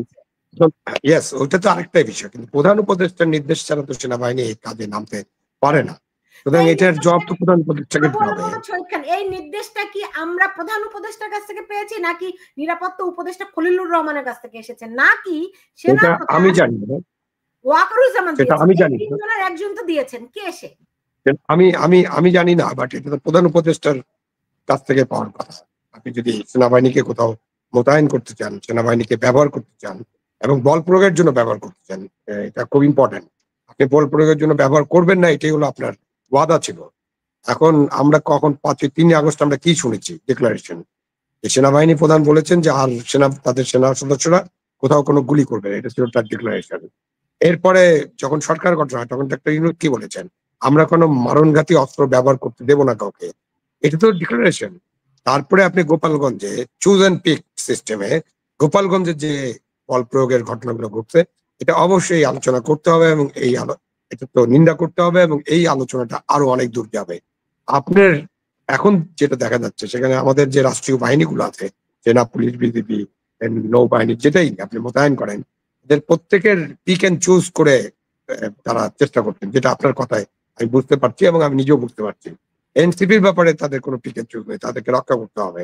অন্যদের ব্যাপারে তাদেরকে বল প্রয়োগ করতে হবে, এটা ছাত্র হোক, শিক্ষিকা হোক, মাদ্রাসা শিক্ষক হোক, আনসার হোক, সাধারণ মানুষ হোক, এখানে আপনি বল প্রয়োগ করবেন। তো তাদের কাছে এই পিক অ্যান্ড চুজ যে পদ্ধতি, এই পদ্ধতিতে তারা গ্রহণ করতে পারেন না, এটা জনবিরোধী পদক্ষেপ। এই জনবিরোধী পদক্ষেপের জবাব আমাদের প্রধান উপদেষ্টাকে দিতে হবে। আমি সেনাবাহিনী প্রধানকে জিজ্ঞাসা করবো না, প্রধান উপদেষ্টা যেহেতু দেশে আছেন, প্রধান উপদেষ্টা যেহেতু ডিফেন্স উপদেষ্টা, সুতরাং প্রধান উপদেষ্টাই এই কার্যক্রমগুলোকে মনিটর করার কথা বা তার সাথে কথা বলে কার্যক্রমগুলো করার কথা, অথবা তার জানার কথা। উনি এমন হতে পারে উনি জানেন না, একটা হতে পারে একটা দুর্ঘটনার মতো ঘটনা ঘটতে পারে। যেমন এই যে দুর্ঘটনা ঘটলো একটা স্কুলের পরে সেনা বিমান বাহিনীর ট্রেনিং বিমান বিধ্বস্ত হলো, এটা একটা দুর্ঘটনা, এটা আগে থেকে আপনার জানা সম্ভব না। বাট আপনি অনেক কিছু আগে থেকে জানবেন বা সঙ্গে সঙ্গে জানতে পারেন বা 1 ঘন্টা আধা ঘন্টা পরে জানতে পারেন, কারণ দেশটা তো এখন খুবই কমিউনিকেশনটা খুবই উন্নত। আপনি সোশ্যাল মিডিয়ার মাধ্যমেও জেনে যেতে পারেন এবং আপনাদের তো সরকারের তো অনেক চোখ কান আছে, তো এটা জানার পরে আপনি তো নির্দেশনা দিবেন। সেই নির্দেশনা কি হচ্ছে সেটা আমরা বুঝতে পারছি না, যার কারণে এটা দেখুন, একটা হচ্ছে গিয়ে সত্য আমি বলতে পারি না, এখন উদ্ঘাটিত করতে পারিনি, তাই আমি বলতে পারছি না, এইটা একটা দিক। আর একটা হচ্ছে আপনি মিথ্যাচার করছেন, সরকার মিথ্যাচার করছে, এই আইএসপিআর মিথ্যাচার করছে। কেন বলছি আমি আপনাকে, দেখুন তারা বললো কি যে এই যে ফ্লাইট লেফটেন্যান্ট কি নাম, ইমরান, যে ফ্লাইট লেফটেন্যান্ট তৌকির বললো কি মারা গেছে, মারা যাওয়ার আগে সে সর্বোচ্চ ভাবে একটা স্কুলের বাইরে গিয়ে ল্যান্ডিং করার চেষ্টা করেছে, অথচ আমরা কি দেখছি সে ইজেক্ট করেছে, সে প্যারাশুট থেকে বের হওয়ার চেষ্টা করেছে, রাইট? তাহলে কি তারা স্ববিরোধী ভূমিকা নিল না? তারা এই মিথ্যাচারটি কেন করলো? এটা আমাদের দেশের সরকারের বিভিন্ন সংস্কার, এটা একটা বড় সমস্যা। আমরা জনগণকে অন্ধকারের মধ্যে রাখতে চাই, অথবা জনগণের কাছে এমন বার্তা পৌঁছাতে চাই যাতে একজনকে হিরো বানানো যায়, এবং সেটার মধ্য দিয়ে আমরা যে ড্যামেজ হয়েছে, আপনার সরকারের ড্যামেজ যেটা হয়েছে, সেটাকে ড্যামেজ কন্ট্রোল করতে চাই। তাদের আরো পরে বিবৃতি দিতে পারতেন, এবং আইএসপিআর এর এই বিবৃতি দেওয়ার কথা না, এটা বিমান বাহিনীর পক্ষ থেকে আসলে আরো ভালো হতো। কারণ এটা বিমান বাহিনীর বিষয়, এবং এটা ইনকোয়ারিটা করা উচিত ছিল। ইনকোয়ারির পরে আপনি পূর্ণাঙ্গ বিবৃতি দিতে পারতেন। আমরা তো, আমাদের দেশটাই তো এরকম, আমরা এক একজন ধুমধাম একটা মন্তব্য করে ফেলবো। আমরা একটার মধ্যে কনস্পিরেসি আবিষ্কার করবো, আরেকটার মধ্যে আরেকটা কিছু আবিষ্কার করবো। আমাদের দেশটাই তো আমরা এইভাবে চালাচ্ছি, এবং এটা থেকে আমাদের যে সরকারি প্রতিষ্ঠানগুলো, সেটা মানে সেটা আলাদা নয়, তারাও একই জিনিস করার চেষ্টা করেন। তখন একটা কথাবার্তা বলে দিলেন যাতে তাকে হিরো বানানো যায়। পরে যে এটা বের হয়ে আসবে, পরে মানুষজন জানতে পারবে, সেটা হয়তো তারা তখন চিন্তা করেনি। তাদের এটা করা উচিত হয়নি। তাদের এখন ক্ষমা প্রার্থনা করা উচিত যে তারা ভুল তথ্যের উপর এটা বলেছিলেন। তাদের কাছে এটা মনে হয়েছিল, তখন হইতে পারে, মনে হইতে পারে। এখন তারা তো তো তারা এখন তো ফ্লাইট রেকর্ডার পাওয়ার আগে কেন কোনো কথা বলবেন? এক্স্যাক্টলি আমাদের তো দরকার ফ্লাইট রেকর্ডারটা, আমাদের এখন ব্ল্যাক তো বক্সটা ব্ল্যাক বক্স দরকার। পাওয়া যায়নি। না, তো তাইলে আপনি তো এই ব্ল্যাক বক্স পাওয়ার পরে না আপনি তথ্য হাজির করবেন। আপনি এই যে হঠাৎ জোর করে তথ্য দিতে হবে, এবং এমন তথ্য দিতে হবে যাতে মনে হয় যে সরকার অনেক ভালো ভালো কাজ করতেছে। তথ্য দিতে যেয়ে আমরা বিপদ ডেকে আনি, এটা ঠিক না। এটা সরকারকে বুঝতে হবে। এই সরকার তো আর দলীয় সরকার না। এটা দলীয় সরকারের আমলে বা আরো আগে অনেক আমলে আমরা তখন বলতাম যে প্রেস নোট নামে একটা জিনিস চালু ছিল। তখন মিডিয়া তো স্ট্রং ছিল না। তখন প্রেস নোটের ভাষা কিন্তু সবসময় এক। যেমন ভাবে র‍্যাব যখন কাউকে বিচার বহির্ভূত হত্যা করত, তখন কিন্তু ভাষা এক ছিল। খালি স্থান পরিবর্তন, ম্যাপ পরিবর্তন, নাম পরিবর্তন, জায়গা পরিবর্তন। আমরা তো ওই আবর্তের মধ্যেই আছি। আমরা তো চেঞ্জ হইনি। চেঞ্জ হওয়ার চেষ্টা করছি কিনা আমি জানি না। বাট আমাদের চেঞ্জ হতে হবে। জি, জি, জনাব মঞ্জুরুল হক, যে এই পরিবর্তনের কথা বলেই তো এই সরকার এলো, এত প্রাণ গেল। এখন সেই এনসিপি কে আমরা যদি দেখি যে তারা তারা সেনাবাহিনী এবং তারা একই বাহিনীতে পরিণত হয়েছে, এর মধ্য দিয়ে কি সেই পরিবর্তনের যারা আশা দেখিয়েছিল তাদের মৃত্যু হলো কিনা, মানে কিংস পার্টির একটা অপমৃত্যু হয়ে গেল কিনা? এটা এখনই বলা সম্ভব না, তবে পরিবর্তনের যে কথাগুলো বলা হয় সেগুলো যে প্রথম থেকেই ধাপ্পাবাজি, এটা বোঝার জন্য রকেট সায়েন্স পড়া লাগে না। এটা যে কোনো সাধারণ নাগরিকই জানে যে পরিবর্তন যারা করতে পারে সেই মাপের মানুষ এরা না, এবং এরা কোনোদিন পরিবর্তনের কথা চিন্তা করেনি। আপনি 40 বছরের রেকর্ডটা আনুন না প্রফেসর ইউনূসের, গত 40 বছরের রেকর্ড যদি আপনি টান দিয়ে আনেন, সেখানে কি দেখবেন? বাংলাদেশে কতগুলো ডিজাস্টার ঘটেছে গত 40 বছরে। কোন ডিজাস্টারে উনি 5টি টাকা ব্যয় করেছেন? ওনার তো কোটি কোটি টাকা আছে, করেননি। এই যে ওনার সাথে যে আদিলুর রহমান যারা আছেন, এই যে এনজিও বা গ্রুপ, যে গ্রুপগুলো আছেন, মানুষের কাছ থেকে চড়া সুদে এই সুদ আদায় করা, চড়া হারে, উচ্চ হারে, এইটা ছাড়া সমাজের আর কোন কাজটা করেছে? তো এদের কাছ থেকে ও পরিবর্তন যদি কেউ, এদের কাছ না, না, থেকে না, না, পরিবর্তন না, আসে। না, না, মঞ্জুরুল হক, আপনাকে একটু উল্লেখ করতে হবে। আপনি দেখুন গোপালগঞ্জে যা ঘটে গেছে, এটা একটা নারকীয় ঘটনা ঘটে গেছে, এখনো ঘটছে সেখানে। সেখানে আপনার উপদেষ্টা সৈয়দা রেজওয়ানা হাসান গেলেন গোপালগঞ্জে, সেখানে গিয়ে তিনি এই এনসিপির মঞ্চের কি ক্ষতি হয়েছিল সেটি দেখে আসলেন, রাইট? অথচ ঘরে ঘরে গিয়ে তাদের সেখানে বর্বরতা চালানো হচ্ছে, সেটির কোনো খোঁজই দেখুন, নিলেন না। এগুলো এগুলো এগুলো আমরা ডিসক্লোজ করি না সাধারণত। আমাদের সাংবাদিকদের কিছু বিধিনিষেধ থাকে যে ব্যক্তিগত অনেক তথ্য, ব্যক্তিগত বিষয়ে আমরা ডিসক্লোজ করি না। তো যে কারণে ধরুন এখন রেজওয়ানা ম্যাডামকে যদি আমরা তার অতিথি চেয়ার টানা শুরু করি, সেটা মোটেও সুখকর হবে না। সে আলোচনাটা মোটেও সুখকর না, এবং সবগুলো কিন্তু প্রমাণ আছে। সবগুলো কিন্তু বাংলাদেশের মিডিয়ার একাধিক মিডিয়া ব্যক্তিত্বের কাছে সেগুলোর দলিল দস্তাবেজ আছে, প্রমাণ আছে। তো তারপরেও কিন্তু কেউ সেটা প্রকাশ করছে না। আমি ওই জিনিসগুলো বাদ দিচ্ছি। আমি বলছি যে তারা একটা পরিবর্তন করে দেবে। দুধের নহর বয়ে যাচ্ছে দেশ দিয়ে, দেশের বিভিন্ন জায়গায় ক্ষীরের পাহাড় গড়ে উঠছে, এরকম একটি যে দেশের যে কল্প কাহিনী তারা পাবলিকের সামনে বলেছিলেন, সেটি যে ধাপ্পাবাজি, এটি বোঝার জন্য রকেট সায়েন্স পড়া লাগে না। এটি আমি আগেও বলেছি, এখনো বলছি। সেটি তারা বুঝেছিলেন যারা তাদের সমর্থক, তারা মনে করেছিলেন, এবং তারা সেইটিকে সমস্বরে আবু আলম মোহাম্মদ শহীদ খান তো তাদের দ্বিগুণ উৎসাহে যেটা প্রচার করেছে। এখনো বুঝতে পারছেন এটা একটা ধাপ্পাবাজি ছিল? কোনটা? এই যে পুরো আন্দোলনের যেটি যেটি মঞ্জুরুল হক বলছেন। হ্যাঁ, এক কথায় এরকম বলা যাবে না, কারণ পলিটিক্যাল রিটোরিকে আমি ঢুকতে চাই না। পুরো ঘটনাগুলো আমাদের বিশ্লেষণ করতে হবে।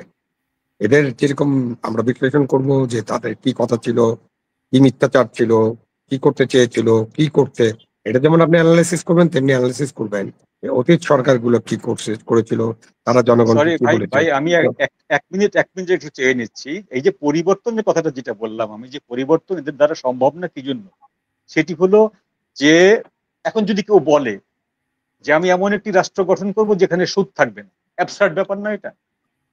পৃথিবীর কোথাও ব্যাংকিং ছাড়া কোনো রাষ্ট্রের অর্থনীতি হয় না, আর কোনো সুদ ছাড়া কোনো ব্যাংক হয় না। সুতরাং কেউ যদি এখন বলে, ইভেন যদি আপনার যে সবচেয়ে বড় মুসলিম কান্ট্রি ইন্দোনেশিয়া, সেও যদি বলে যে আমি দেশটাকে ইসলামী শরিয়া মতে চালাবো, এখানে কোনো সুদ থাকবে না, অ্যাবসার্ড ব্যাপার, সম্ভব না। ঠিক তেমনি আপনি রাষ্ট্র চালাতে গেলে আপনাকে কতগুলো বিষয়ে হ্যান্ডেল করতে হবে, আপনি এড়াইতে পারবেন না। যেমন আপনাকে পুলিশকে ব্যবহার করতে হবে, আপনাকে সেনাবাহিনীকে ব্যবহার করতে হবে, আপনাকে মানুষের উপরে লাঠিচার্জ করতে হবে। কিন্তু আপনি যখনই এসে ওয়াদা করেন যে কারোর উপরে কোনো অত্যাচার করা হবে না, সবাইকে বন্ধু ভেবে নেব আমি, কারোর সাথে কোনো শত্রুতা নাই, কোনো রকম কোনো প্রতিহিংসা পরায়ণতা দেখাবো না, এই বক্তব্যটি, ভাষণটি 8 তারিখের ভাষণ ডক্টর ইউনূসের 4.5 মিনিটের ভাষণ। সেই ভাষণের মধ্যে এই শব্দগুলো আছে। তো এরপরে আপনি গত 10-11 মাস ধরে যে পরিমাণ আপনি প্রতিহিংসা পরায়ণতা দেখিয়েছে সরকারের বিভিন্ন লোকজন, তাতে মানুষ তো প্রথমেই বুঝেছে যে পরিবর্তন আপনারা কি দেবেন সেটা অলরেডি আমাদের বোঝা সারা। আপনারা পরিবর্তন দিতে পারবেন না, এটা বলে লাভ নেই। সেনাবাহিনী প্রধান যতই বলুক যে আমরা জনগণের উপরে গুলি করব না, করতে হয়েছে তাকে। গোপালগঞ্জে জনগণ না, গোপালগঞ্জে তাকে করতে হয়েছে। সুতরাং এই কথাগুলো আগাম বলা যায় না। যারা আগাম বলে তারা হচ্ছে এক শ্রেণীর মানুষকে ধাপ্পাবাজি দেওয়ার জন্য এই কথাগুলো বলে, যেন সেই মানুষরা তাদের কথা বিশ্বাস করে তাদের মত হয়ে চলে, আর কিছু না। বলুন, সরি। না, ঠিক আছে, কিন্তু আমাদেরকে এটাও বুঝতে হবে যে আপনি কতটা বল প্রয়োগ করবেন, কখন বল প্রয়োগ করবেন, বল প্রয়োগের ধরনটা কি হবে। আপনি কি সেই ঔপনিবেশিক শাসন আমলের বা যে ধরনের বল প্রয়োগ আমরা দেখি, যে ধরনের পুলিশি ব্যবস্থা আমরা দেখি, যে ধরনের বল প্রয়োগের ব্যবস্থা দেখি, আমরা সেটা কন্টিনিউ করবো কিনা। এখন বল প্রয়োগ হচ্ছে পিক এন্ড চুজ, আমরা প্রতিবাদ করছি, আমরা বলছি যে গোপালগঞ্জে যা ঘটেছে এটা অবশ্যই প্রতিবাদ করতে হবে এবং এটা ঠিক হয়নি। এখন আজকে যে আপনি ছাত্রদের উপর যে লাঠিচার্জ হলো, হ্যাঁ, এটা ঠিক হয়নি, কিন্তু আপনি কখন এই বল প্রয়োগের বিষয়টা নিয়ে একটা আলোচনা করতে হবে। বল প্রয়োগ তো কমাতে হবে। একটা রাষ্ট্র বল প্রয়োগের রাষ্ট্র হতে পারে না। আপনি যেভাবেই চালান, ইউনূস চালাক, শেখ হাসিনা চালাক, খালেদা জিয়া চালাক, আর যারা মারা গেছেন তারাও যখন চালিয়েছেন, বল প্রয়োগ বল প্রয়োগ বল প্রয়োগ, এটা কোনো গণতান্ত্রিক রাষ্ট্রের রীতি হতে পারে না। কিন্তু আপনাকে কখনো কখনো বল প্রয়োগ করতে হবে, কখনো কখনো এই কোট অ্যান্ড কোট, এই কখনো কখনো জিনিসটাই আপনাকে বের করতে হবে। সেটা নিয়ে আলোচনা করেন, দীর্ঘ আলোচনা হতে পারে, দীর্ঘ বিষয় নিয়ে আমরা কথা বলতে পারি। বাট এর মানে এই নয় যে আপনি বল প্রয়োগ করতে হবে, গুলি করে দিতে হবে। নো, গুলি না করেও মব কন্ট্রোল করা যায়, মারণঘাতী অস্ত্র ব্যবহার না করেও মব কন্ট্রোল করা যায়। যেমন ধরেন আমরা এই স্কুলটার ব্যাপারে চলে যাই। আজকে সেখানে যা ঘটেছে সেটা ঘটতো না যদি গতকালকেই আমাদের যারা সরকার চালাচ্ছেন তাদের কাছে ক্ষমতা, আমার কাছে আপনার কাছে তো নাই। সুতরাং সেই বাহিনী বা সরকার যদি নির্দেশ থাকতো যে আমি আমাদের ক্ষতিগ্রস্ত নিহত আহতদের পুরা তালিকা আগামী 2 ঘন্টার মধ্যে চাই, এই স্কুলটার কাছে সব তথ্য ছিল, সব তথ্য তাদের কম্পিউটারে আছে, সব তথ্য তাদের কাছে আছে, সবার ফোন নাম্বার আছে গার্জিয়ানদের। এই স্কুলটার শিক্ষকদেরকে কোথাও বসিয়ে বা তাদের কাছে তথ্য নিয়ে আরো কিছু লোককে নিয়োগ করে আপনি তথ্যটা প্রকাশ করতে পারেন, আপনি এটা প্রকাশ করেন নাই। সুতরাং এই যে আজকে তাদের মধ্যে ক্ষুব্ধ হয়েছেন, আপনি একজনকে ক্ষুব্ধ করবেন, তারা মিছিল করবে, তারা আটকায় রাখবে, তখন আপনি বললেন না পুলিশের তো গুলি করা ছাড়া কোনো উপায় নেই। নো, আপনি আগে আপনার কাজটা ঠিক মতো করেন। কাজটা আমরা ঠিক মতো করি নাই। আপনি কেন এরকম রটনা হবে যে সেনাবাহিনীর ট্রাকে করে লাশ নিয়ে গেছে, উধাও করে ফেলছে? এই লাশ উদয় করার কোনো সুযোগ নাই সেনাবাহিনীর, কোনো সুযোগ নেই, আমি একদম নিশ্চিত ভাবে বলছি। কারণ এখানে তো রেকর্ড আছে, ওই স্কুলের কতজন ছাত্র উপস্থিত ছিল, এখানে রেকর্ড আছে, প্রত্যেক বাচ্চার বাবা মার অভিভাবকদের ঠিকানা আছে। কোনো একজন যদি মিসিং থাকে সেই মিসিং লোকটা তো রিপোর্ট হবে, এই কাজটা ঠিক মতো করতে হবে। আপনি কাজ ঠিক মতো করবেন না, আপনি রাত্রে 3:30টার সময় পরীক্ষা বন্ধ করবেন, তারপরে যখন ছাত্রীরা মিছিল করে সচিবালয়ে যাবে, সচিবালয়ের দরজা ভাঙার চেষ্টা করবে, তখন বলবেন এদের উপর বল প্রয়োগ করো, পিটাও পুলিশ দিয়ে। নো, আপনি তো প্রথম অন্যায় করছেন রাত্রে 3:30টায়। আপনি কি খান, আপনি কি খায় ঘুমান রাত্রে 3:30 2:30টার সময় আপনারা এইসব স্ট্যাটাস দেন? আপনার তো এই সিদ্ধান্ত হবে, জাতীয় শোক দিবস যখনই ঘোষণা করেছেন তখনই এই সিদ্ধান্ত নিতে হবে এবং সিদ্ধান্ত জানিয়ে দিতে হবে। আপনি সরকার থেকে আপনি ঠিক মতো সরকার চালাতে পারবেন না।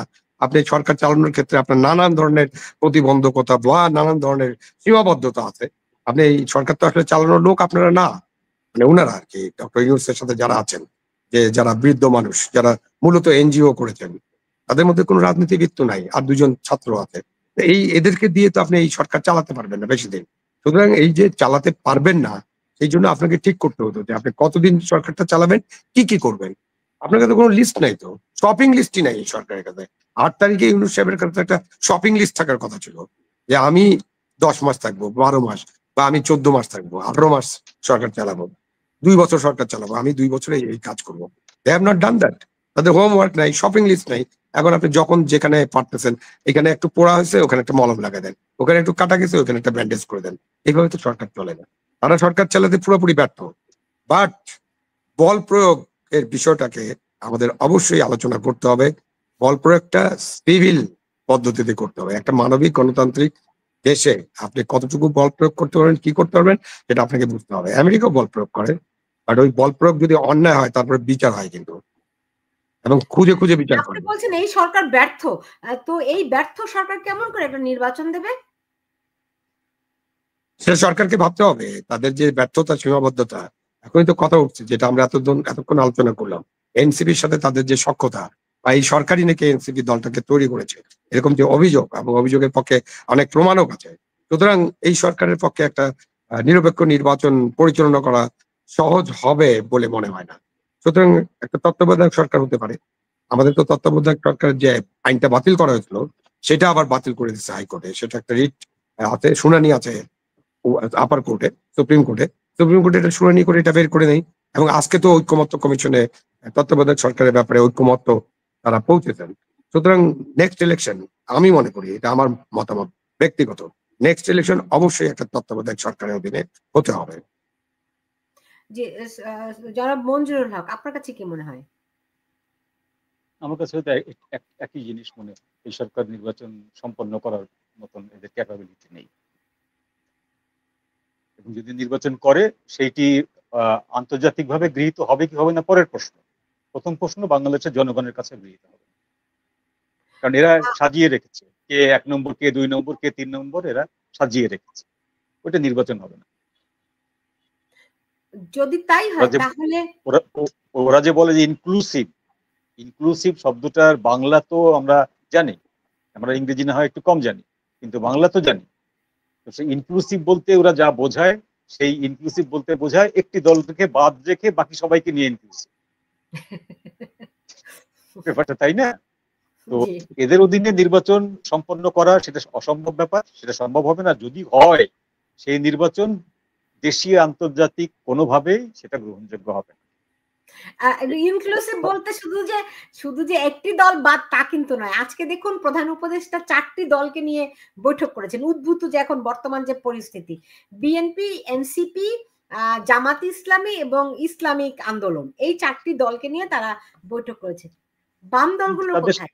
সিপিবি না, তাদের স্টেক হোল্ডার এরা, রাইট? সো বাম দলগুলো তো হচ্ছে ম্যাচের খোসা, কাঠি শেষ হয়ে গেছে, ম্যাচের বাক্স কোনো কাজে লাগে না, ফেলে দিয়েছে। যে আবু আলম মোহাম্মদ শহীদ খান, আপনার কাছে কি মনে হয় কেন? না, এটা ইউনূস সাহেব ঠিক করেন নাই, এটাকে বলতে হবে। কারণ উনি যখন সর্বদলীয় বৈঠক ডাকবেন, ভারতেও তো এরকম বৈঠক ডাকা হয়, এবং কয়েকদিন আগে ভারতে সর্বদলীয় বৈঠক শেষ হয়েছে, বাট তারা প্রকাশ করেননি তারা কি কি আলোচনা করেছেন। এখানে একটা ব্যান্ড আছে তাদের সকল সদস্যের উপরে, যে তারা কেউ কিছু বলতে পারবে না, তো আমরা জানি না। বাট সর্বদলীয় বৈঠক যদি হয় তখন সেখানে সব দলকেই ডাকা উচিত ছিল। বাট ইউনূস সাহেব হয়তো ভোটের অঙ্ক দিকে দেখেছেন। এখন আওয়ামী লীগ যেহেতু নাই মাঠে, এখন বিএনপির কাছে বেশি ভোট আছে বা জামাতের কাছে ভোট আছে, তো আর হলো ইসলামী দলগুলোর কাছে ভোট আছে, তাদেরকে দেখেছেন। আর এনসিপি তো উনার বাচ্চা, কোলের বাচ্চা, তাদেরকে তো অবশ্যই ডাকবেন। খুব স্বাভাবিক। কিন্তু বিএনপি কি ভূমিকা পালন করছে? বিএনপি এরকম একটা অবস্থায়, মানুষ যেখানে অসহায়, দেখুন মানে অনেক বাচ্চা মারা গেছে, হ্যাঁ, এইটি কিন্তু শুধুমাত্র বাবা মাকে ব্যথিত করছে কিন্তু তা নয়, প্রত্যেকটি মানুষকে ব্যথিত করছে। তো সেইখানে বিএনপি মানুষের পাশে না দাঁড়িয়ে ইউনূস সরকারের পাশে দাঁড়াচ্ছে। ব্যাপারটাই মানে বিএনপির রাজনীতিটা কোথায়, কি নিয়ে তারা রাজনীতি করছে? মঞ্জুরুল হক। না, এইটা ব্যাপারে আসলে আমাদের এটাই আজকের টপিক ছিল না। এই ব্যাপারে আমরা আলোচনা না করাটাই বেটার। এটার জন্য আলাদা একটা দিন ঠিক করা যেতে পারে। তবে আজকে যে চারটি দলকে নিয়ে যে মিটিং করেছেন, এইটা উনি আবু আলম সাহেব বললেন ঠিক করেননি। আমি বলবো ঠিক করেননি তা না, উনি আসলে বাধ্য হয়ে করেছেন। এদের কাছে উনি আসলে আর্জি জানিয়েছেন যে ম্যানেজ করো, আমার বিপদ আসন্ন, তোমরা ম্যানেজ করো। এবং ওরা ওনাকে আশ্বস্ত করেছে যে স্যার আপনি কোনো চিন্তা করবেন না, আমরা যতক্ষণ পাশে আছি আপনার কোনো গায়ে কেউ আঁচড় কাটবে না, আপনার সরকারের উপরে কেউ কোনো অনাস্থা রাখবে না, আমরা আপনাকে কথা দিলাম। এই কথা হয়েছে। আমরা জানি না এই কথা কখনো বেরোবে না, কিন্তু এটা আমার আন্দাজ ব্যক্তিগতভাবে যে উনি এই যে সামগ্রিক অবস্থায় লেজে গোবরে করে উনি এই দলগুলোর কাছে সাহায্য চেয়েছেন। এটা কোনো সর্বদলীয় বৈঠক, এটা ওনার চারটি স্টেক হোল্ডার, তাদের কাছে উনি সাহায্য চেয়েছেন যে এখন কি করা যেতে পারে। এবং চারটি দলই ওনাকে আশ্বস্ত করেছেন যে স্যার আপনি কোনো চিন্তা করবেন না, যতক্ষণ আমরা আছি বুকের রক্ত ঢেলে দিয়ে আপনাকে রক্ষা করব। তাহলে আপনি বিএনপি কি করলো কি না করলো এই উত্তর আর দেওয়ার দরকার পড়ছে না। আবু আলম মোহাম্মদ শহীদ খান, একই নাকি? আপনার অভিমত একই? না, আমার মনে হয় না যে বিএনপি তাকে বুকের রক্ত ঢেলে দিয়ে তাকে রক্ষা করবে। আমার মনে হয় না। এরকম বলতে পারে, এটা বাদ কি বাদ হবে। বিএনপির বুকের রক্ত ঢেলে ডক্টর ইউনূসকে রক্ষা করার কোনো কারণ নাই। বিএনপি এখন একটা নির্বাচন চায় এবং এটা যত শীঘ্র সম্ভব এই নির্বাচন চায়। বিএনপি তার পয়েন্টে থাকবে। ডিসেম্বর ছেড়ে দিচ্ছে তারা এখন ফেব্রুয়ারির মধ্যে একটা নির্বাচন চায়। বিএনপি ওই প্রেশারটাই মাউন্ট করবে। বিএনপি এরকম না যে আমি বুকের রক্ত ঢেলে দিয়ে আপনাকে 5 বছর রাখবো। নো, বিএনপি এটা করবে না, করছে না আমার মনে হয়। আমি জানি না, বিএনপি নেতাদের সাথে তো আমার কথা হয় না, আমি এখানে কি কথা হয়েছে সেটাও জানি না। বিএনপি এটা করার কথা না। জামাত এবং ইসলামী দল, আমরা তো শুনছি বিএনপি হচ্ছে ফাটা বাঁশের চিপায় পড়েছে। দেখেন কে ফাটা বাঁশের চিপায় পড়ে আর কে ফাটা বাঁশ থেকে বের হতে পারে। ফাটা বাঁশের চিপায় তো ওই যে একটু আগে মঞ্জুর যেভাবে বললেন, ফাটা বাঁশের চিপায় তো এখন ইউনূস আছে, এই জন্য সে এদেরকে ডেকে তাদের হাতে পায়ে ধরছে। এরকম যদি বলি আমরা, তাহলে চিপায় কে আছে? সুতরাং বিএনপি ফাটা বাঁশের চিপায় পড়ার বিষয় না। বিএনপির মতো হয়তো চিন্তা ভাবনা করছে এই মুহূর্তে তারা কি করবে, কি তাদের পলিসি হবে, সেটা নিয়ে তাদের আরো ভাবতে হবে। আমার মনে হয় না যে বিএনপি, আপনি বলছেন ইউনূস সরকার ফাটা বাঁশের চিপায় আছে, তো বিএনপি তো একবার তাকে উদ্ধার করে দিল, উড়ে চলে গেলেন লন্ডনে, সেখানে তারেক রহমানের সঙ্গে বৈঠক করলেন, বললেন নির্বাচন ডিসেম্বরে নয় ফেব্রুয়ারিতে। তো এসে তারপরে আমরা দেখলাম বিএনপির সঙ্গে কিরকম একটা আচরণ ইউনূস সরকার করলেন। তো বিএনপি কি বারবার তাকে ফাটা বাঁশের চিপা থেকে উদ্ধার করবেন?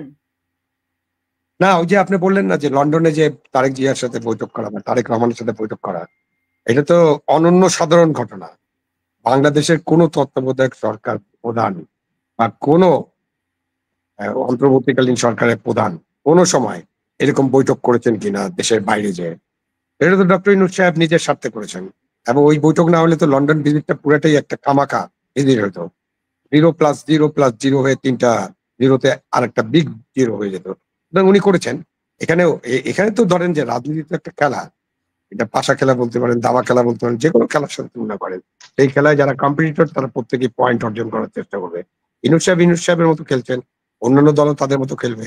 ইসলামী আন্দোলন এবং জামাত তাদের খেলায় আছে। তারা তো জানে যে একটা নির্বাচন হলে তারা এই মুহূর্তে রাষ্ট্র ক্ষমতায় আসতে পারবে না, আসার কোনো কারণ আমি দেখছি না। আসতে পারলে তো খুব ভালো, যদি তাদেরকে জনগণ ভোট দেয় আমার কোনো আপত্তি নেই। বাট আমি মনে করছি যে এই মুহূর্তে জামাত এবং ইসলামী দলগুলোর এনসিপির ক্ষমতায় আসার কোনো কারণ নেই।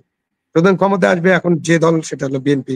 এখন বিএনপি কে যত দূরে রাখা যায় এবং যত পর্যন্ত ইলেকশনটা পিছিয়ে দেওয়া যায়, এখন ক্ষমতা এনজয় করছে। তো ক্ষমতায় কারা আছে? এনসিপি তো খুবই ক্ষমতা এনজয় করছে। তারা তো, তাদের জন্য ডগ স্কোয়াড মোতায়েন করা হয়, তাদের জন্য পুলিশ মোতায়েন করা হয়, তাদের জন্য সেনাবাহিনী মোতায়েন করা হয়, তাদের এক একটা তাদের সুরক্ষার জন্য যে ব্যবস্থা, এই ব্যবস্থা তো বাংলাদেশে মাত্র 2 জন পান। একটা ভিভিআইপি প্রধান উপদেষ্টা, ভিভিআইপি শাহাবুদ্দিন সাহেব, এর বাইরে তো কেউ পাওয়ার কথা না, কিন্তু তাদেরকে সেগুলো দেওয়া হচ্ছে। আর জামাতে ইসলাম বা ইসলামী দলগুলো, যে বিশেষ করে জামাতে ইসলাম, তারা এই সময়ের মধ্যে তাদের কিছু কিছু লোককে বিভিন্ন জায়গায় প্রোভাইড করেছেন বলে শোনা যায়।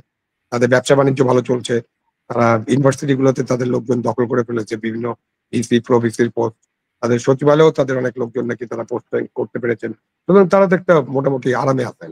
তারা দেখছেন যে আমি তো ক্ষমতায় যেতে পারবো না, সুতরাং ইউনূস সরকারের কাছে, একটা বিএনপি সরকার বা একটা আওয়ামী লীগ সরকারের কাছে দুধ পাওয়া যাবে না বেশি, ইউনূস সরকারের কাছ থেকে দুধ দুইতে তাদের সুবিধা। সুতরাং তারা ইউনূস সরকারের সাথে আছেন, কারণ এই সরকারের তো কোনো রাজনৈতিক ভিত্তি নেই।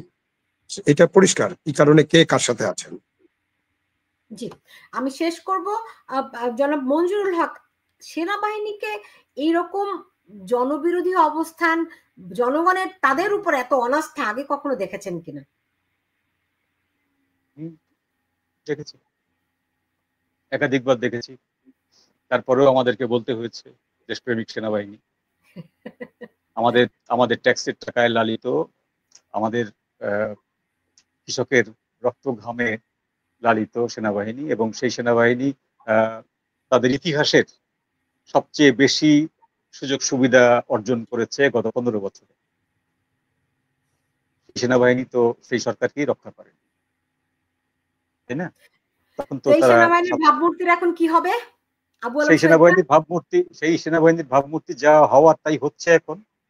সেই সেনাবাহিনীর ভাবমূর্তি গত আগস্ট মাস থেকে তো শুধুমাত্র আওয়ামী লীগ গালিগালাজ করেনি, তা আওয়ামী লীগ তো গালিগালাজ করছে না, গালিগালাজ তো সাধারণ মানুষ করছে, গালিগালাজ তো করছে এই সরকারের সমস্ত লোকেরা।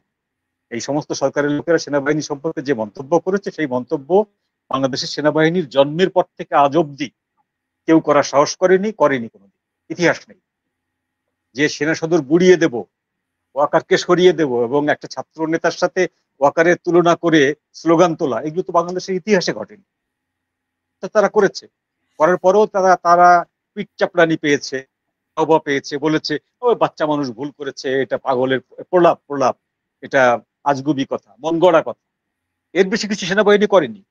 এই সেনাবাহিনী যখন গোপালগঞ্জে গুলি চালিয়েছে, নির্বিকারে গুলি চালিয়েছে, তখন তো তাই সেনাবাহিনীর দুটো চরিত্র, একটি হচ্ছে তার স্টেক হোল্ডারের পিঠ চাপড়ে দেওয়া, আর একটি হচ্ছে তার কথিত এনিমিকে নির্বিচারে গুলি চালানো, বিদেশি বাহিনীর মতো, মার্সেনারি বাহিনীর মতো গুলি চালানো। কারণ তো আমার জাতীয় সেনাবাহিনী এইভাবে গুলি চালাতে পারে না, বাড়ি বাড়ি ঢুকে তল্লাশি করতে পারে না।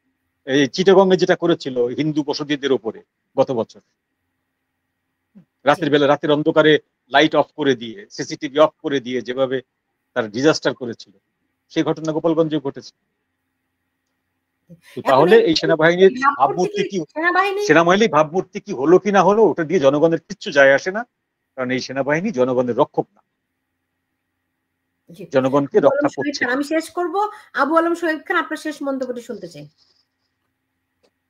আমাদের বিভিন্ন বাহিনী সম্পর্কে আমাদের অনেক অবজারভেশন থাকতে পারে, সেনাবাহিনী সম্পর্কে নিশ্চয়ই অবজারভেশন থাকবে। আগে যেটা করা সম্ভব ছিল না, এখন সেটা করা যাচ্ছে, এটা তো নতুন ধরনের বিষয়। আপনি যাদের কথা বললেন যে সেনা সদর মিলিয়ে দেবেন এরকম কথাবার্তা বলে তাদের বিরুদ্ধে ব্যবস্থা নেওয়া হয় না। আমাদের ধরেন সেনাবাহিনী, পুলিশ, আমাদের সিভিল সার্ভিস, আমাদের জুডিশিয়ারি, আমাদের অন্যান্য বাহিনী, আমাদের যে বিভিন্ন সাংবিধানিক প্রতিষ্ঠানগুলো আছে, সেগুলোকে কিন্তু আমাদের চোখের মনির মতো রক্ষা করতে হবে, এবং এগুলোকে এদের সীমাবদ্ধতা আছে, এগুলোকে গড়ে তুলতে হবে। মনি আর কাজ করছে না, আলো রিফ্লেক্ট করতে পারছে না, আপনার তারপরে কিছু থাকবে না, কিন্তু আপনি যদি সবাইকে বিতর্কিত করে দেন। আপনি এখন খোলাসার উপরে আছেন, কিচ্ছু নাই না। আমরা এটা করলে বাংলাদেশ নামে তাহলে দেশটার অস্তিত্ব নাই, এটা ভাবতে হবে। সেখানে তো নিয়ে যাওয়া হয়েছে। আমি তো এটা আপনি ওখান থেকে মনে করতে পারেন, আমি বাংলাদেশে বসে মনে করি বাংলাদেশের অস্তিত্ব আছে, বাংলাদেশ টিকে থাকবে, এবং বাংলাদেশের বিভিন্ন বাহিনী এবং বিভিন্ন সরকারি যে প্রতিষ্ঠানগুলো আছে, সরকারি যে হাত পা চোখ মুখ আছে, এগুলোকে আপনার ঠিক করতে হবে, ঠিকঠাক করতে হবে, এটা কাজটা করতে হবে।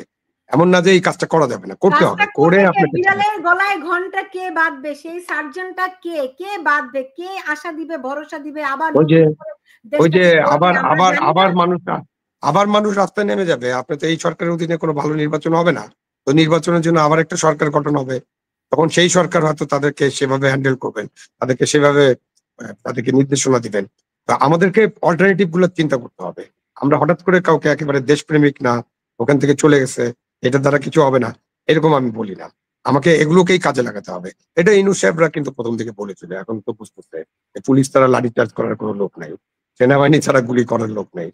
ওনারা প্রথমে তো এগুলোকে বাহিনীগুলোকে বিলুপ্ত করে দেওয়ার একটা চিন্তা ভাবনা করেছিল, বিপ্লবী চিন্তা আর কি, কথিত বিপ্লবী চিন্তা। ইউনূস এবং তার যে দলবল তারা কিন্তু কোনো বিপ্লব টিপ্লবে বিশ্বাস করে না, বিপ্লব করেও নাই, কিন্তু চিন্তা তো ছিল। বাট এখন কি বুঝতেছে যে না, এদেরকে ছাড়া চলবে না। সুতরাং ওই যে বোঝাটা যে আমরা আমাদের যে বিভিন্ন যে রাষ্ট্রীয় অঙ্গ প্রতিষ্ঠানগুলো আছে তাদেরকে কিভাবে টেক কেয়ার করবো এবং তাদেরকে কিভাবে গড়ে তুলবো এবং তাদেরকে কিভাবে জনমুখী করে একটা মানবিক গণতান্ত্রিক বাংলাদেশ করব, সেটা নিয়ে আমাদের চিন্তা ভাবনা করতে হবে।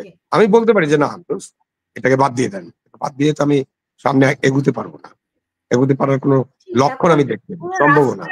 পুরো রাষ্ট্র কাঠামোর খোল নলচে বদলের সময় হয়েছে, সময় অনেক আগেই হয়েছে, এটা ডেট এক্সপায়ার হয়ে গেছে।